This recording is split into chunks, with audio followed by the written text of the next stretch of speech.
আপনি জানেন কি, বিশ্বের 57টি মুসলিম দেশের মধ্যে এমন কিছু দেশ আছে যাদের সামরিক শক্তি বিশ্বে টপ 20-এর মধ্যে।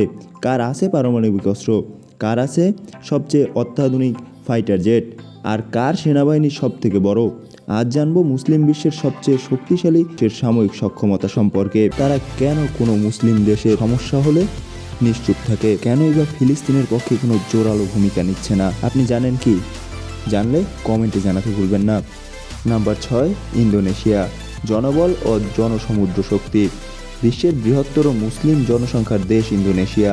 সেনাবাহিনীতে রয়েছে 4 লক্ষেরও বেশি সৈন্য। দেশটির বিশাল সমুদ্র সীমা থাকায় তাদের নৌবাহিনী দক্ষিণ পূর্ব এশিয়ার অন্যতম শক্তিশালী। তারা বর্তমানে নিজস্ব সাবমেরিন ও যুদ্ধজাহাজ তৈরির দিকে এগিয়ে যাচ্ছে।